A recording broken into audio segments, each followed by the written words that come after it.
వెలసి శిశువును పోయి మనకై చేరే వేకువ తారం ఇలపై వెలసి శిశువును పోలి మనకై చేరే అంతులేని అద్భుతం కన్యకే మరి కనెనుగా లోకరక్షణ కోసమే క్రీస్తు యేసు వచ్చెగా ఆనందం సంతోషం దివిలో భూమిలో గొల్లెలు జ్ఞానులు చేసిరిగా స్తోత్రం అదిగో ఆనందం సంతోషం దివిలో భూమిలో గొల్లెలు జ్ఞానులు చేసిరిగా స్తోత్రం అదిగో వేకువ తార ఇలపై వెలసి శిశువును పోలి మనకై చేరే వేకువ తార ఇలపై వెలసి శిశువును పోలి మనకై చేరే మరి మురిసే ఆనాడు ఆ యేసుని ఒడిలో నీవు నేను పొందాలి క్రీస్తేసుని వదిలో మరి మురిసే ఆనాడు ఆ యేసుని ఒడిలో నీవు నేను పొందాలి క్రీస్తేసుని వదిలో స్థలమే లేదే ఆ రోజున చోటిగా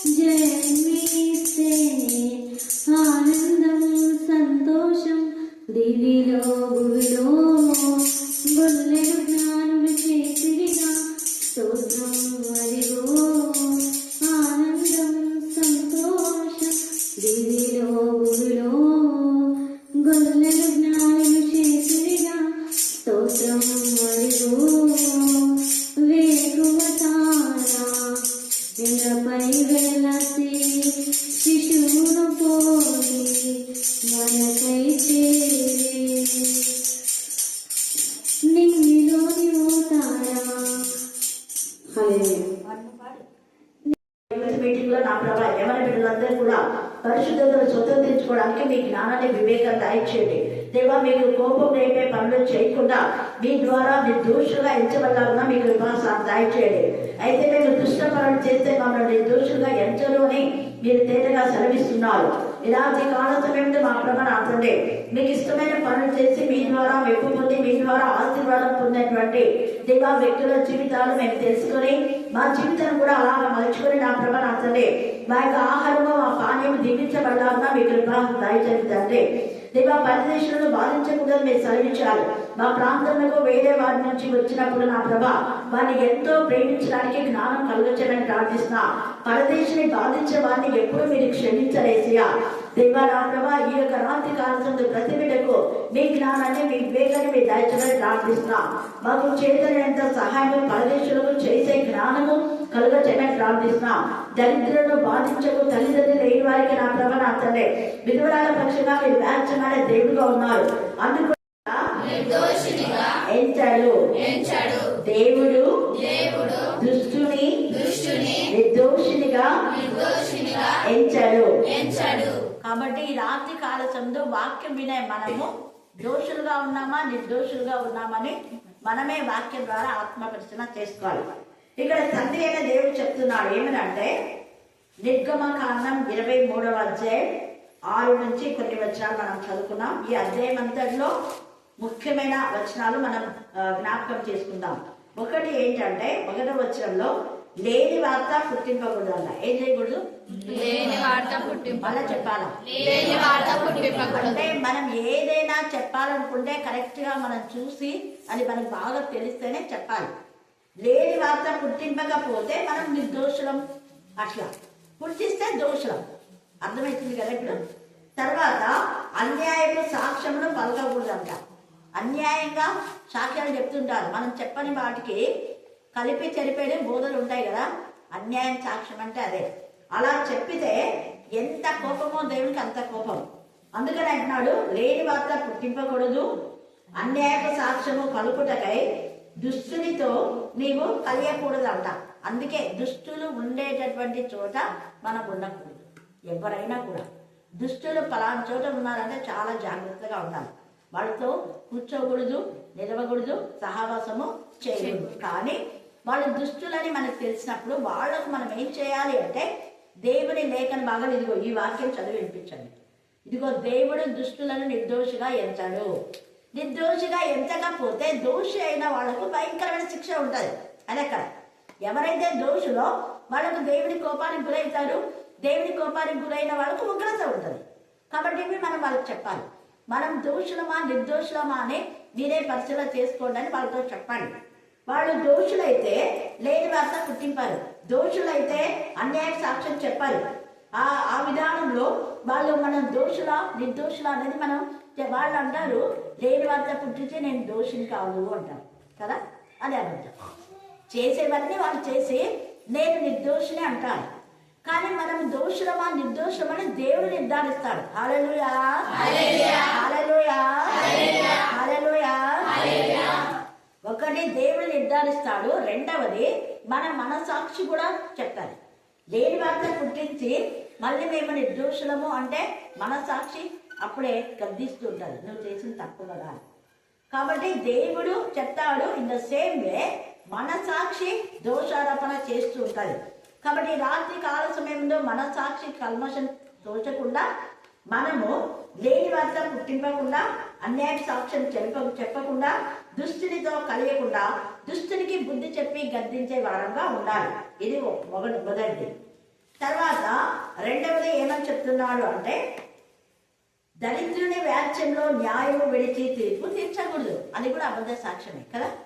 దరిద్రునికి న్యాయం జరిగించకుండా అబద్ధ సాక్ష్యాలు చెప్పితే కూడా ఆ తీర్పు సరైన తీర్పు తీర్చకపోతే దాన్ని కూడా దేవుడు దోషిగా ఎంచుతాడు. అట్లాంటి వాళ్ళు బీదలు కదా అని వాళ్ళ పైన వాళ్ళకి ఎవరు లేరులే, విధవరాలు కదా, బీదలు కదా, పరదేశం, ముగ్గురు తల్లిదండ్రులు లేని వాళ్ళు, బీదలు, విధవరాళ్ళు, పరదేశులు. వీళ్లకు న్యాయం చేకూర్చాలే కానీ అన్యాయం చేయకూడదు. అన్యాయం చేకూర్స్తే వాళ్ళని దేవుడు దోషులుగా ఎంచుతాడు, వాళ్ళని దుష్టులుగా ఎంచుతాడు. అలాంటి వాళ్ళను నిర్దోషిగా దేవుడు ఎంచాడు. అందుకని ఇక్కడ అంటున్నాడు కదా దరిద్రుని వ్యాజ్యంలో న్యాయం విడిచి తీర్పు తీర్చకూడదు అంటున్నాడు. అంటే న్యాయమైన తీర్పు చెప్పాలి. తర్వాత అబద్ధములకు దూరంగా ఉండుము, నిరపరాధినైనను నీతిమంతునైనను చంపకూడదంట. చంపకపోయినా నిరపరాధిని నీతిమంతుని హృదయము గాయపరిచేలాగా ప్రవర్తించినా కూడా నరహత్యనే. నరహత్య చేయడమే నరహత్య కాదు. మాట ద్వారా, చూపు ద్వారా, చేతల ద్వారా, క్రియల ద్వారా నీతిమంతుని మనసును కృంగతీస్తే దేవుని మనసును కృంగతీసినట్టుగా. ఎందుకు అంటే తండ్రి అయిన దేవుని యొక్క యేసు ప్రభుల వారు తన ప్రియ కుమారుని తండ్రి అయిన దేవుడు పంపించాడు. యేసు ప్రభుల వారి రక్తంలో మనం కడగబడి కొనబడి ఆయన రక్తము ద్వారా నీతిమంతులుగా తీర్చబడ్డామంటే ఆయన నామం అనుకుంది. అందుకనే నా నామం ఆయనకుంది అంటున్నాడు. దేవుని యొక్క నామము మనకున్నప్పుడు, దేవుని నామంలో మనం ఉన్నప్పుడు, దేవుని యేసే రక్తంలో నీతిమంతులుగా చేయబడినప్పుడు ఆ వ్యక్తిని బాధ పెట్టినట్లయితే దేవుని బాధ పెట్టినట్లు. హల్లెలూయా, హల్లెలూయా, హల్లెలూయా. కారణం ఏంటంటే నీతిమంతులు దేవుని యొక్క స్వాస్థ్యం. నీతిమంతులుగా దేవుడు తన యొక్క నీతిని తన యొక్క రక్తము ద్వారా పరిశుద్ధులుగా చేసి నీతిమంతులుగా తీర్చి నీతిమత్వాన్ని వాళ్ళకు ధరింప చేశాడు. తన నీతిని వాళ్ళకు ధరింప చేశాడు. మరి దేవుని నీతిని కలిగినటువంటి నీతిమంతులను బాధ పెడితే దేవుడు ఊరుకోలేదు. అందుకనే ఇక్కడ 7 నుంచి మనం 9 దాకా చదివితే అదే మాట మనకు తేటగా పరిశుద్ధ ఆత్మదేవుడు మనతో మాట్లాడుతున్నాడు. ఆ నీతిమంతుని కానీ లేకపోతే నిరపరాధిని కానీ మనం చంపకూడదు అంటున్నాడు. ఎందుకు అంటే నేను దుష్టుని నిర్దోషునిగా ఎంచాను. ఎవరు దుష్టుడు అంటే నీతిమంతుని అపార్థం చేసుకుని నీతిమంతుని బాధ పెట్టి నిర్దోషిని దోషిగా ఎంచి రెండు తప్పే. దోషిని నిర్దోషిగా ఎంచకూడదు, నిర్దోషిని దోషిగా ఎంచకూడదు. చాలా మంది దోషిని దోషిగా అన్నారు. దోషం చేసి చనిపోయిన వాళ్ళు చనిపోయినప్పుడు వాళ్ళ గురించి ఉన్నవి లేని కలిపి చెప్తుంటారు కదా. మీరు ఎప్పుడైనా చనిపోయిన వాళ్ళ గురించి విన్నారా? విన్నప్పుడు మంచి వాడు చేయకపోయినా కూడా మంచి చెప్తుంటారు. చాలా తప్పదు. వాడు చనిపోయినప్పుడు వాడు చెడ్డ అంటే చెడ్డ గురించే చెప్పాలా. చూడు, ఈ వ్యక్తి ఈ విధానంలో చనిపోయాడు, ఇతని ఈ విధానంలో దేవుని ఉగ్రత గురి అయ్యారు, కాబట్టి మీరు కూడా దేవుని ఉగ్రత గురి కాకుండా మంచిగా మీ బ్రతుకులు బ్రతికేలా చూడండి. ఎప్పుడు ఎవరికి మరణం వస్తుందో తెలియదు. కాబట్టి మనం దోషంగా చేయబడకుండా నిర్దోషమైన జీవితంలో నీతిమంతులుగా చేయబడి దేవుని రాజ్య వారసులు అవ్వాలి అని చెప్పాలి. అలాగా నీతిమంతుని వాళ్ళను కూడా మనం దోషులుగా చేయకూడదు. రెండు తప్పే. అందుకే ఇక్కడ పరిశుద్ధాత్మ దేవుడు ఆయన కోపం పుట్టించే పనులు చేయకుండా ఉంటే మనం ఆశీర్వదించబడతాం. తర్వాత ఏమంటున్నాడు చూడండి, ఇక్కడ ఇందాక చదివిన లేఖన భాగం ప్రకారము ఇంకోటి, సంవత్సరంలో 3 మారులు పండుగ ఆచరించాలి. ఆ పండుగ పులియని రొట్టెలతో అంటున్నాడు. పులిసింది ఏది కూడా ఉండకూడదు అంటున్నాడు. ఎందుకు పులిసింది ఉండకూడదు అంటున్నాడు? ఎందుకు పులియని రొట్టెల పండుగ అంటే పులిసినది పాపం, పులి అనేది పరిశుద్ధత. పరిశుద్ధంగా మనం ఆయన పండుగ ఆచరించాలి అంటే ముందు మన హృదయం పరిశుద్ధంగా ఉంటే పండుగ కూడా ఎలా ఉంటుంది? పరిశుద్ధంగా. మన హృదయంలో పాపం పెట్టుకొని దేవుని మందిరానికి వెళ్ళినాం అనుకో, అప్పుడు మందిరం పరిశుద్ధంగా ఉంటుందా? ఉండదా? ఏమైంటుంది? పాపంతో ఒక దొంగతనం చేసి మారు మనసు పొందకుండా లంచగొండి దొంగతనం చేసిన వాళ్ళు, దేవునికి విరోధమైన వ్యభిచారం పాప తలంపులో వచ్చిన వాళ్ళు చేసిన వాళ్ళు మందిరానికి పోతే మందిరం పరిశుద్ధంగా ఉండదు. ప్రభువా నీ నామం పరిశుద్ధపరచబడు గాక అని చేస్తే ప్రార్థన వేషధారణ అవుతుంది. అక్కడ మన మందిరంలోనికి వచ్చేటప్పుడే మన ప్రవర్తన సరిదిద్దుకొని రావాలని తేటగా ప్రసంగి 5వ అధ్యాయం 1వ వచనంలో చెప్పబడింది. మానవులైనాక తప్పులు చేస్తారు, దేవుడు ఖచ్చితంగా క్షమిస్తాడు. ఎంత ఘోర పాపినైనా క్షమిస్తాడు. ఏవి తెలియక ఎన్ని చేసినా క్షమిస్తాడు. కానీ ఇది తప్పు అని తెలిసి చేసి తప్పు ఒప్పుకొని బ్యాప్టిజం తీసుకొని మారుమనసు పొందారని సంఘం మీద ఒప్పుకొని మరలా పాపం చేస్తే వాళ్ళు నరక శిక్ష పొందుతారు. శిక్షకు వాళ్ళు పాత్రులు, వాళ్ళని దేవుడు క్షమించాడు. అట్లాంటి వాళ్ళ దుష్టుడు. ఎవరి దుష్టులు అంటే అలాంటి వాళ్ళే, దుష్టత్వాన్ని కప్పిపెట్టేటటువంటి వాళ్ళు. పైకి భీంకారంతో గొర్రె చర్మాన్ని ధరించుకుంటారు, లోపల క్రూరమైన తోడై. అలాంటి వాళ్ళని దేవుడు క్షమించాడు. అందుకే ఇక్కడ పరిశుద్ధ ఆత్మదేవుడు ఈ రాత్రి కాలచంద్రుడు దేవుడు దుష్టుని నిర్దోషునిగా ఎంచరు అనే మాట మనం చూస్తున్నాం. మనం పులిపిండి లేని వారుగా ఉండాలి.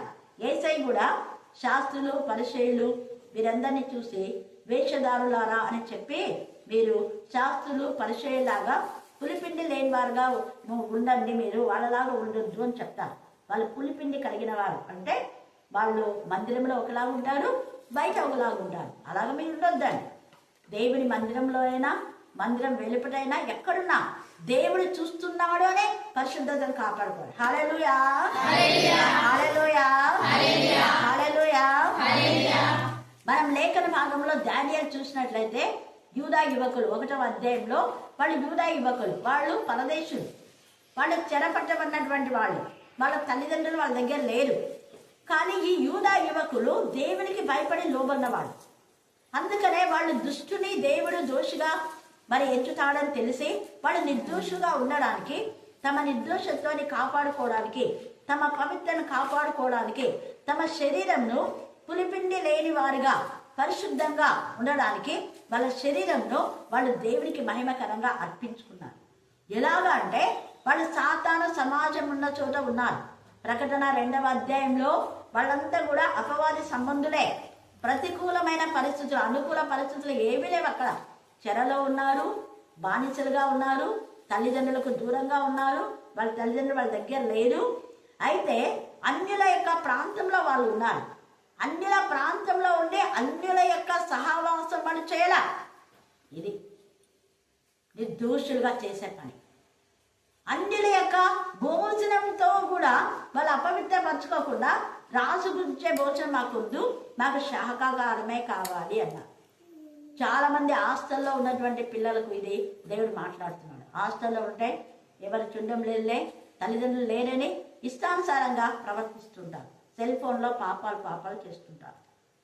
కానీ ఇక్కడ దానియేలు వాళ్ళు ఎవరు లేకపోయినా దేవుడు చూస్తున్నాడు అని పరిశుద్ధతను కాపాడుకున్నాడు. అది అక్కడ అపవిత్రమైన వాటిని తిని శరీరాన్ని అపవిత్రం చేసుకోకూడదు. చేస్తే దేవుని అపవిత్రపరిచిన వారం అవుతాం. తద్వారా దేవుని కోపం వస్తుంది. దేవుని దృష్టిలో మనం దోషులుగా ఎంచబడతాం. నిర్దోషులుగా చేయడు, కానీ దేవుడైతే దానియేలును నిర్దోషులుగా చేశాడు.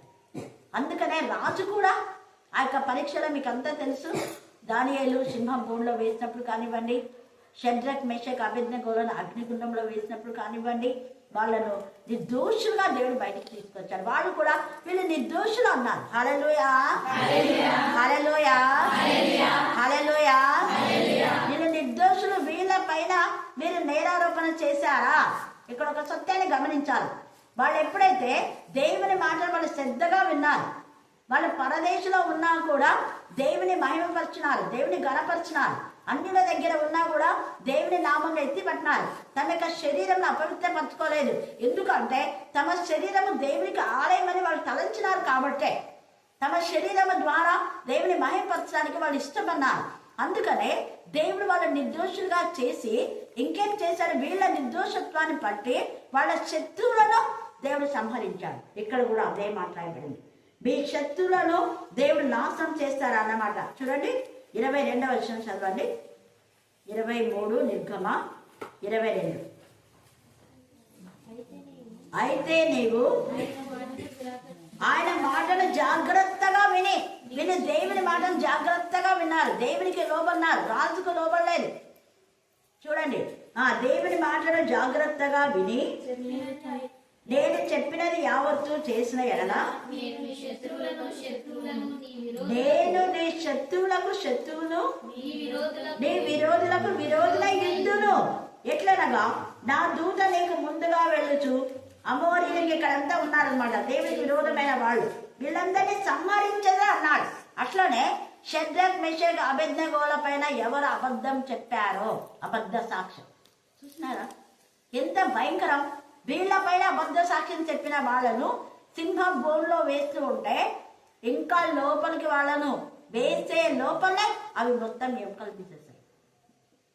అలాగనే అగ్ని గుండంలో వాళ్ళు ఉన్నప్పుడు వాళ్ళ యొక్క వస్త్రాలు కూడా కాలిపోలేదు. వస్త్రాలు కాలిపోకపోగా పొగ దగ్గర వంట చేసే వాళ్ళకు పొగ వాసన వస్తుంది కదా, కట్టెల పొయ్యిలో వంట చేసేవా అంటారు. మరి అలాగా అగ్ని గుండంలో వాళ్ళు పడితే వాళ్ళ యొక్క వస్త్రాలకు అగ్ని వాసన కూడా రాలేదు. కానీ వీళ్ళపైన ఎవరైతే నేరారోపణ చేశారో వాళ్ళని దేవుడు వదిలిపెట్టాడు. ఇక్కడ ఉంది కదా, ఆయన దుష్టుని నిర్దోషునిగా ఎంచడు, దుష్టునికి ఖచ్చితంగా శిక్ష విధిస్తాడు. ఇక్కడ వీళ్ళు ఎంత దేవా వాళ్ళని క్షమించంటే కూడా దేవుడు క్షమించాడు. దానియేలు ఒకవేళ అనొచ్చు, ఎందుకంటే ముందు జ్ఞానులందరూ చనిపోకుండా ఉండడానికి ప్రార్థన చేసి జ్ఞానులందరినీ కాపాడడం కోసం దేవుని సన్నిధిలో ప్రార్థన చేసి ఆ యొక్క రాజు యొక్క కళాభావం చెప్పి ఆ యొక్క జ్ఞానులందరినీ కాపాడినాడు. ఇప్పుడు కూడా దేవా వాళ్ళు చేసిన తప్పులే ప్రభా క్షమించంటే కూడా దేవుడు ఒప్పుకోడు. నేను న్యాయకర్తను దానియేల్, నువ్వు క్షమించమని చెప్తున్నా కానీ నేను క్షమించను. ఎందుకు? నేను న్యాయం చేకూర్చాలి.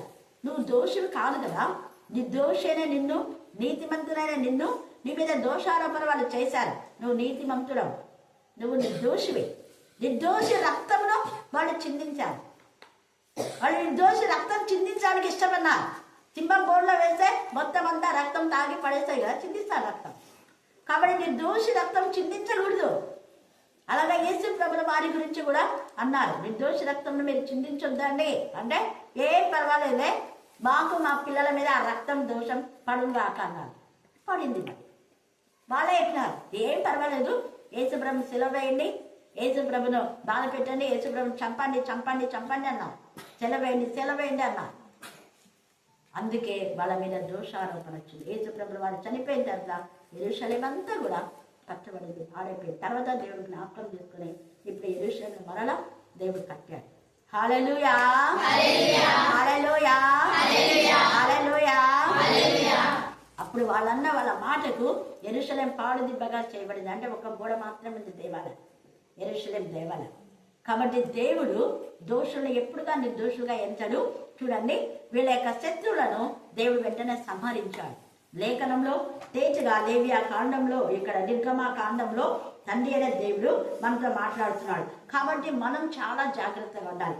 అలాగనే మనం చూస్తే ఇప్పుడు ఆ యొక్క ఎస్తేరు మొర్దెకై పైన కూడా వాళ్ళు ఏం చేయరు, వాళ్ళంతా నిర్దోషి. వాళ్ళు ఏమైనా తప్పు చేస్తారా? చేయలేదు. ఎస్తేరు మొర్దెకై ఏ తప్పు చేయలేదు. వాళ్ళు దేవుని మాటను జాగ్రత్తగా ఉంటున్నారు, దేవుని చిత్తానుసారంగా జీవిస్తున్నారు, లేఖనంలో చెప్పినట్టుగా వాళ్ళు నడుచుకుంటున్నారు. పైగా దేవుని పైన ఆనుకుని జీవిస్తున్నారు. వాళ్ళు దేవుని పైన ఆనుకొని జీవించి దేవుని మాటకు లోబడే వాళ్ళను దేవుడు ఎప్పుడైనా కూడా కాపాడుతాడు. ఆయన దూత తోడుగా ఉండి ఏం చేశారంటే వాళ్ళ శత్రువులను సంహరించారు. వాళ్ళ శత్రువులకు హామాను సంహరించబడ్డాడే కానీ మరి యూదులు చంపాలి, యూదులందరినీ ఉరికై మీద ఉరి తీయాలి అనుకుంటే మరి యూదులు ఉరి తీయింపబడినారా? లేదు. యూదులందరూ సేఫ్గా ఉన్నారు. కానీ యూదులను ఎవరైతే చంపాలనుకున్నారో ఆ యొక్క హామానే చంపబడ్డారు. హల్లెలూయా హల్లెలూయా హల్లెలూయా. అంటే యూదులను దోషులుగా చేయాలని నిర్దోషులైన యూదులను చంపాలనుకున్నటువంటి దోషిని దేవుడు నిర్దోషిగా ఎంచలేదు. హామాను శిక్షించాడు, దేవుడు ఊరుకోడు. అలాగనే ఫరో కూడా ఇశ్రాయేలు వాళ్ళకు మేలు చేశారు. ఐగుప్తులు అన్ని మేలు చేస్తే కూడా మేలులన్నీ మర్చిపోయి ఇశ్రాయేలులకు హాని చేయాలి అనుకున్నాడు. హాని చేయాలనుకున్నటువంటి ఫరోను దేవుడు క్షమించాల. ఇశ్రాయేల్ అంతా నిర్దోషులు, వాళ్ళు ఏ నేరం చేయలేదు. వాళ్ళంతా వాళ్ళకు మేలు చేస్తున్నారు, కష్టపడి పని చేస్తున్నారు, వాళ్ళ పనులో వాళ్ళు తోడుగా ఉంటున్నారు. తర్వాత వాళ్ళకు వచ్చిన 10 రోగాలలో ఇక ఇశ్రాయేలు వంశానికి చెందినటువంటి మోషే 10 రోగాలు వాళ్ళ మధ్య నుంచి తొలగించడానికి దేవుని చెంత ప్రార్థించాడు. 10 మారులు దేవునికి మొరపెట్టు అంటే మొరపెట్టాడు, మేలు చేశాడు. మరి మేలు చేసిన తర్వాత కీడు చేయాలనుకోవడం తప్పు. ఫరో దోషిగా నిలబడినాడు, నిర్దోషిగా చేయలే దేవుడు. అందుకనే దోషి అయిన ఫరోను శవాలు తేలేలా చేశాడు దేవుడు. నిర్దోషులుగా ఇశ్రాయేలు ఎంచబడ్డారు, ఫరో దోషిగా ఎంచబడ్డాడు. హల్లెలూయా హల్లెలూయా హల్లెలూయా. దోషం చేసిన ఫరోను దేవుడు క్షమించలేదు. ఈ రాత్రి కాల సమయమందు మనం ఫరోలాగా కఠిన హృదయంలో ఉన్నామా? ఫరోలాగా దేవుని ద్వారా అనేక మేలులు పొంది, దేవుని బిడ్డల ద్వారా ప్రార్థన చేయించుకొని మేలులు పొంది వస్తామని చెప్పి మళ్ళీ రాకుండా ఉంటారు. ప్రార్థనకు వస్తామంటారు, మళ్ళీ రారు. నిన్న ఒక ఆమె వచ్చింది, ఎంతసేపు నేను ప్రేర్ చేయాల, చాలాసేపు వరకు చేయనన్నా, పోయి పాస్టర్ వాళ్ళ దగ్గరికి పోయి చేయించుకొని చెప్పాను. అట్లనే మండిపడ్డారు. ఖచ్చితంగా ఈరోజు వస్తాను కదా ప్రార్థనకు అని వాళ్ళ సమస్య చెప్పి ప్రే చేయించుకున్నారు. కానీ రాలేదు. నేను ఇట్లా పెట్టారు. వాళ్ళ ఇంట్లో ఎన్ని అద్భుతాలు అన్నీ జరిగినాయి. మళ్ళీ అవి వాళ్ళే చెప్తున్నారు, ఇవి జరిగినాయి అవి జరిగినాయి. అందుకనే నమ్మకంతో వచ్చామన్నారు. మరి నమ్మకంతో వచ్చినప్పుడు, నమ్మకంతో మాట ఇచ్చినప్పుడు నేనన్నా దేవుని సన్నిధిలో మీరు మాట ఇస్తున్నారు, కానీ మాట పోగొట్టుకుంటే ఎంత ఇది. అలాగా మనం ఉన్నామేమో. ఈ ఫరో కఠిన హృదయం అదే చేశాడు. మోషే వచ్చి ఆ యొక్క వీళ్ళకి ఎప్పుడైతే కష్టం వచ్చినప్పుడంతా లేదే మోషే నేను ఈసారి పోనిస్తారే, ఇప్పుడు దేవుని వేడుకో అంటాడు. 10 సార్లు అలాగే మోసగించాడు. మళ్ళీ వాళ్ళు చేస్తున్నారు, వాళ్ళకి శాపం వస్తుంది, వాళ్ళకు దేవుని ఉగ్రత వస్తుంది. కానీ వాళ్ళ హృదయం కఠినపరచబడింది. ఆ తర్వాత పోనిచ్చాడు. మళ్ళా పోనిచ్చి వీళ్ళు వెళ్తా ఉంటే వాళ్ళని చంపాలని సైన్యంతో వాళ్ళని వెన్నాడు. దేవుడు ఊరుకుంటాడా? వాళ్ళే చచ్చారు. హల్లెలూయా హల్లెలూయా హల్లెలూయా. అలాగనే అహీతోపెలు అనే పెద్ద మనిషి దావీదు దగ్గర ఉన్నాడు. దావీదుకు ప్రధానమంత్రిగా ఉన్నాడు, మంచి ఆలోచనకర్త, కొంతవరకు మంచినే చేశాడు. దావీదు అహీతోపెలుకు మేలు చేశాడు. బత్షెబా యొక్క తాత పాపం కదా, ఉరియా చనిపోయాడు. చనిపోయిన తర్వాత బత్షెబాను తీసుకొచ్చి పెళ్లి చేసుకుంటాడు. కాబట్టి ఈ యొక్క బత్షెబా తాత ప్రభు బుద్ధుడు ఒక్కడ ఎందుకు లేని తీసుకొస్తాడు. తీసుకొచ్చి ఆయనకు ఒక మంచి స్థానం ఇస్తాడు. బాగానే కొంతకాలం వరకు మంచిగా దావీదుకు మేలు చేసినట్టే చేస్తాడు. కానీ బత్షెబా తన యొక్క మరి ఆ యొక్క అతను చంపాడు అని చెప్పేసి కుమారుని ఆ యొక్క కక్షతో దావీదును చంపాలని తప్పుడు ఆలోచన చేస్తాడు. అప్పుడు దేవుడు దావీదుకు మేలు చేస్తాడు. కానీ దావీదు ప్రార్థన చేస్తాడు దేవుడికి, దేవా అహీతోల ఆలోచన ఇలాగుంది కాబట్టి అహీతోపేల ఆలోచన చెడగొట్టు దేవా అని చేస్తా. వెంటనే దేవుడు దావీదుకు తన దూత ద్వారా మేలు చేసి అహీతోపేలు ఆలోచన దేవుడు చెడగొట్టేసి, అందువలన అతని దోషిగా చేయబడి అతని పాపమే అతన్ని పట్టుకొని అతనికే ఉరేసుకుని చనిపోతాడు. ఇస్కరియోతు యూదా దోషి, నిర్దోషి కాదు. వాళ్ళ దోషమే వాళ్ళని పట్టుకుంది, వాళ్ళ పాపమే వాళ్ళని పట్టుకుంది. ఈ రాత్రి కాల సమయమందు మనం దానియేలు లాగా పరిశుద్ధతను కాపాడుకోవాలి. ఎస్తేరు మొర్దెకై లాగా దేవుని ఆజ్ఞను శ్రద్ధగా విని దేవునికి మహిమకరంగా ఉండాలి. దావీదు లాగా కష్ట దశలో దేవునికి మొరపెట్టినప్పుడు దేవుడు మన ప్రార్థన ఖచ్చితంగా వింటాడు. విని ఏం చేస్తాడంటే, ఇప్పుడు దానియేలు కానివ్వండి, యోసేపు, ఎస్తేరు, మొర్దెకై కానివ్వండి, దావీదు కానివ్వండి, వీళ్ళందరికీ దేవుడు బ్లెస్సింగ్స్ ఏమి ఇచ్చాడంటే, వాళ్ళు శ్రద్ధగా ఆయన మాట విని వాళ్ళు దోషం చేయకుండా నిర్దోషులుగా ఉన్నందుకు దేవుని బ్లెస్సింగ్స్ వచ్చాయి. 25వ వచనం చదవండి. నీ దేవుడైన యెహోవానే సేవింపవలెను, అప్పుడు ఆయన నీ ఆహారమును నీ పానమును దీవించును. గొర్రెల కాపరుగా ఉన్న దావీదు యొక్క పానం ఆయన బల్ల ఉందంట. ఎన్ని వెరైటీస్ అంట.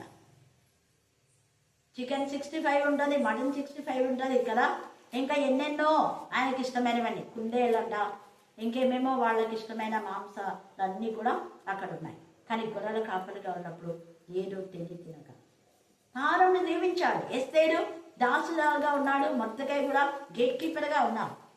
చెరలో ఉన్నప్పుడు వాళ్ళ ఆహారం వేరే. దానియేలు ప్రధానమంత్రిగా చేసిన తర్వాత వాళ్ళ ఆహారం శ్రేష్టమైన ఆహారం దేవుడు ఇచ్చాడు. వాళ్ళ యొక్క ఉద్యోగం ఇచ్చాడు, ఉన్నత స్థాయిని ఇచ్చాడు. వాళ్ళ ఆహారంలో వాళ్ళ పానీయం కూడా దేవుడు జీవించాడంట. ఇంకా ఏమంటున్నాడు, వాళ్ళ మధ్య నుంచి రోగములను తొలగించను. కడుపు దిగుబడిది అంటే అబార్షన్స్ కావు. దేవుని మాట శ్రద్ధగా వినే వాళ్ళకు అబార్షన్స్ కావు. మళ్ళీ చెప్తున్నా, అబార్షన్ అయ్యిందంటే దేవుని మాటలు మనం ఎప్పుడో నిర్లక్ష్య పెట్టినట్టే. అందుకని ఇక్కడ కడుపు దిగుబడిది, తర్వాత గొడ్డుదనం ఉంటే కూడా దేవుని మాట వినని వాళ్ళు కొంతమంది దేవుని యొక్క ఉగ్రత మనకు తెలుసు. ఆ ఆది కాండంలో మరి ఇక్కడ అబీమెలెకు దేవునికి విరోధంగా తప్పు చేసినందువలన ఆయన భార్య, ఆయన పని వాళ్ళందరూ కూడా గుడ్రాలుగా ఉంటారు. తర్వాత తప్పు తెలుసుకొని అబ్రహాం మళ్ళా ప్రార్థన చేసినప్పుడు, ఆ అబ్రహాంతో క్షమాపణ కోరినప్పుడు అబ్రహాం ప్రార్థన చేయగా వారి భార్యలు, వారి పరివాళ్ళ గర్భాలు దేవుడు ఏం చేశారు, తెచ్చారు. గర్భఫలం యెహోవా ఇచ్చు బహుమానమని అక్కడనే రుజువు చేయబడింది. కాబట్టి ఈ రాత్రి కాల సమయమందు మనం పరిశుద్ధంగా ఉండాలి, దేవుని మాట శ్రద్ధగా వినాలి, దేవునికి భయపడాలి, దేవునికి లోబడాలి. మనము అపవాది గురుల్లో పడకుండా, సాతాను యొక్క కృత్తులో పడిపోకుండా, సాతాను సమాజం ఉన్న చోట మన చుట్టూ కూడా అపవాదులు ఉన్నారు, మన చుట్టూ శత్రువులు ఉన్నారు. శత్రువు ఉన్నా కూడా వారికి భయపడకుండా దేవునికి లోబడి యథార్థత నిజాయితీగా మనం ఉంటే, ఎల్లప్పుడూ సత్యం చెప్పేవారుగా మనం ఉంటే, నీతిమంతుల నీతిని మనము నిర్ధారించి నీతిమంతులకు సహాయం చేసినా కూడా, అలాగే పరదేశులకు సహాయం చేసినా, తల్లిదండ్రులు లేని వారికి, విధవరాలకు సహాయం చేసినా దేవుడు మన ఆహారంను, మన పానీయాన్ని దీవిస్తాడు. మనకు ఏ రోగం రాకుండా మనల్ని ఆశీర్వదిస్తాడు. దేవుడు ఈ లేఖన భాగం దీవించి ఆశీర్వదించుగాక. ఆమేన్, ఆమేన్, ఆమేన్. ప్రవేశం తండ్రి వచ్చిన ప్రతి ఒక్క సహోదరుడిని ప్రతి ఒక్కరిని దీవించి ఆశ్రయించండి తండ్రి. ప్రతి ఒక్కరు తండ్రి ఏ సిచ్యువేషన్ గుండా వచ్చినారో తెలియదయ్యా. ప్రతి ఒక్కరు తండ్రి వారికి సమాధానం అందిందని నేను విశ్వసిస్తున్నానయ్యా. ఆ విశ్వాసం తగ్గట్టు తండ్రి ప్రతి ఒక్కరు తండ్రి సమాధానంతో తిరిగి వెళ్ళినాను సహాయం చేయండి. ప్రతి ఒక్కరికి తండ్రి మీ నామం తండ్రి మహిమ తెచ్చే విధంగా జీవించే భాగ్యాన్ని దయచేయండి. అలాగే తండ్రి ఈ శ్రేష్టమైన వాక్యాన్ని తండ్రి వినక తండ్రి ఎంతోమంది తండ్రి కొట్టుమిట్టాడుతున్నారయ్యా, ఎక్కడెక్కడో తిరుగుతున్నారయ్యా. కానీ మీరు మాకు ఇచ్చినటువంటి అవకాశం బట్టి మీకు వందనం చెల్లిస్తున్నాను. విన్న వాక్యం తండ్రి వ్యర్థం కావడానికి వీళ్ళకుండా ప్రపంచవ్యాప్తంగా తండ్రి మీ సేవకురాలు చెప్పే వాక్యం తండ్రి వీళ్ళ సహాయం చేయండి. అలాగే తండ్రి విన్న వాక్యం తండ్రి వ్యర్థం కాకుండా తండ్రి మా జీవిత క్రియల్లో పెట్టుకొని తండ్రి మీ చిత్తానుసారంగా నడుచుకునే భాగ్యాన్ని తెచ్చండి. అలాగే తండ్రి దోషుల ఎదుట తండ్రి దోషాన్ని ఎంచే విధంగా అంత పవిత్రతను, అంత పరిశుద్ధతను మీరు మా దగ్గర దయచేయండి. ప్రభావ ఒకరి దగ్గర తండ్రి న్యాయం తీర్చాలంటే తండ్రి మా దగ్గర కూడా తండ్రి న్యాయవంతుడైన మీరు ఉండాలయ్యా, మీ తోడు మాకు కావాలి. అటువంటి తోడుని తండ్రి మీరు మా అందరికి దయచేయమని ప్రార్థిస్తున్నాను. అలాగే తండ్రి మేము వెళ్తున్న ప్రయాణంలో, పనుల్లో, చదువులో, ప్రయత్నంలో ప్రతి విషయంలో తోడును రక్షించండి తండ్రి. ఎవరికి ఎటువంటి ఆపద పొంచిందో తెలియదు, కానీ ప్రతి వాటిపై మీరు మా అందరికి తండ్రి విజయాన్ని దయచేయండి. వేటికి తండ్రి మేము వెనుకడు వేయడానికి వీళ్ళకనగా మీరు మా అందరికి సహాయం చేయండి. అలాగే తండ్రి మేము చేసిన తప్పులను, పాపలను మరొకసారి మన్నించి క్షమించి, అలాగే తండ్రి మీ సేవకురాలను కూడా తండ్రి బహు బలంగా వాడుకోమని ప్రార్థిస్తున్నానయ్యా. ప్రభు వచ్చిన ప్రతి ఒక్కరి తండ్రి వారు కూడా తండ్రి మీ సేవకురాలు వారి తండ్రి పవిత్రంగా పరిశుద్ధంగా ఉంటూ శ్రేష్టమైన వాక్యాన్ని వింటూ, అలాగే తండ్రి శ్రేష్టమైన వాక్యాన్ని తండ్రి ప్రపంచవ్యాప్తంగా తండ్రి అందిస్తూ, మీ చిత్తానుసారం నడుస్తూ పరిశుద్ధంగా జీవించే భాగ్యాన్ని తెచ్చేయండి. అలాగే తండ్రి వింటున్న వాక్యం తండ్రి వ్యర్థం కాకుండా తండ్రి పరిశుద్ధంగా పవిత్రంగా జీవిస్తూ తండ్రి మీ చిత్తానుసారంగా నడుచుకునే భాగ్యం తెచ్చేయండి.